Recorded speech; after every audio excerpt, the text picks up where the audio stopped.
ในส่วนถ้าวันเมื่อไหร่ก็มัดทบยาเฮาขา3ก่อเหมือนเก่าค่ะเนาะที่ย่ามกลางในเจ้าค่ะขาเฮาใจหนุ่มค่ะ ข้าวใจมองค่ะ ข้าวยิงขมิ่งค่ะ เอาค่ะตอนแต่วันเมื่อไหร่ค่ะเนาะเฮาก็ติเลยมาเฮ็ดคำนวณมะเขือส้มเลยค่ะเนาะกำในเฮาแต่มาด้วยกิริยาที่เฮาหังแฮนไว้ในค่ะเนาะว่ามีสั่งหลายๆเนี่ยค่ะอีกกี้ก็แต่มีคือพองฟ้าค่ะเนาะแล้วก็หมักพีดค่ะเนาะน้ำมันมิ้นค่ะแล้วก็จะมีผักหมี่หอจะมีผักกี้ค่ะเนาะแล้วก็อันกั้มก็จะเป็นหนังป้องก็ที่ลำลองเข้าก็จะเป็นมะเขือส้มแล้วก็ข้าวค่ะเนาะ ค่ะ เอาค่ะว่าเสียเขาทางแห่งกิริยาว่าเอาในเขาจะเอาเข้าในกว่าเศร้าในขนมแล้วก็มาหุงค่ะ ค่ะ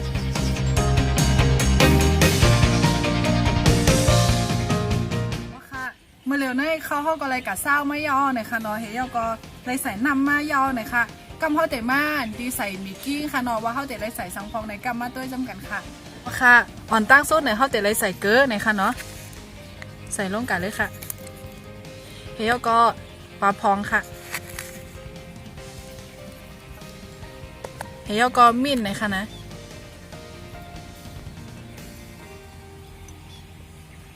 เอาค่ะเฮียก็กำเขาเตะมาค้นหน่อยค่ะค้นถึงเข้ากันหน่อยค่ะ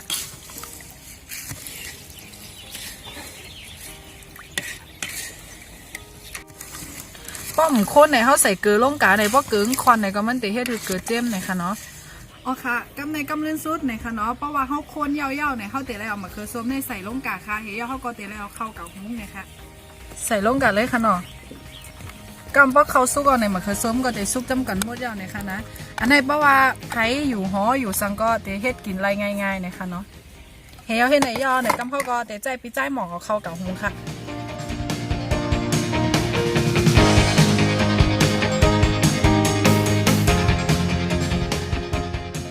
ค่ะเมื่อพ้องเฮาตึกเอาเข้ากับหงอยู่นั่นค่ะเนาะกำในเฮาเตมาหางแฮนกิริยามันไหวเนี่ยค่ะเนาะตอนตาเฮาเตเฮ็ดข้าวสมนดเมื่อไหร่ค่ะอ๋อค่ะอ๋อค่ะค่ะเฮากับปีใจหนุ่มกับเต็มอย่างกันเฮ็ดไหนค่ะเนาะปีใจหนุ่มได้ตีไรเอาหมักพริกแห้งที่เป็นหวยได้ไหนค่ะกะโคไว้เฮาเตไรกับข้าวสมนดเฮาไหนค่ะเนาะเฮียก็ค่ะเฮาเตไรก็พอหมี่หอเสียก็ตำตอนตาตีเตกะเฮ็ดน้ำมันหอมไหนค่ะเนาะมาค่ะ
ก็เข้าที่เฮากะหุงไว้เมื่อไกลค่ะเนาะก็เลยสุกยาวตัวดีงามมันเลยค่ะเนาะ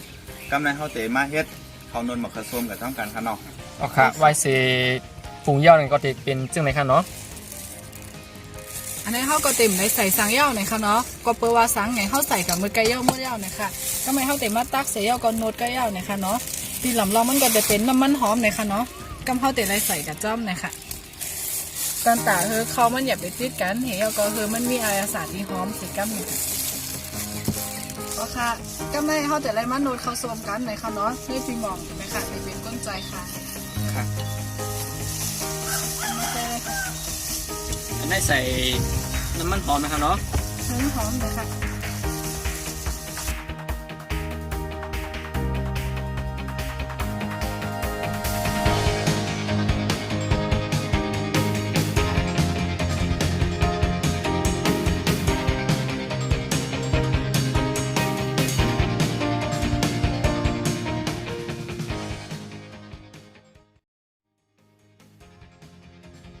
ตอนแต่วันมื้อนี้แต่เขาโดนมาคือสมมาพาก็เย่าตัวลีงามค่ะเนาะกำในข้าวขาตีอ่อนกันมาจิ้มตัวนี่ค่ะเนาะ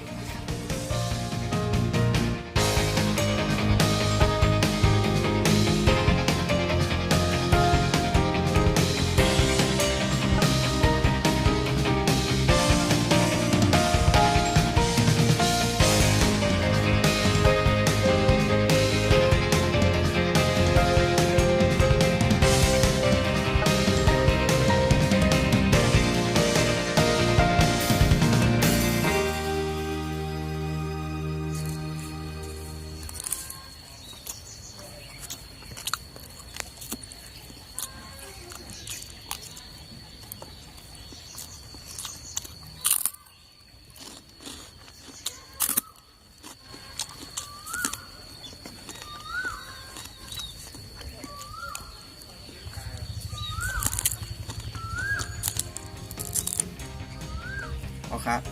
ตอนตาวันเมื่อไหร่ค่ะเนาะเขานวลมาเขือส้มเฮาเนี่ยก็เย่าตัวลิงงามมาค่ะเนาะ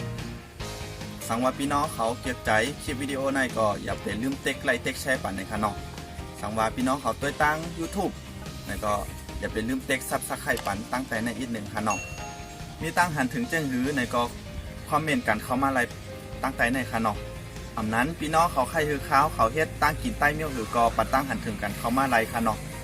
ตอนตาวันเมื่อไหร่ข้าวเขา3ก้อค่ะแต่ยอดกลับกว่าเน่าในค่ะเนาะ ไม่สุขค่ะ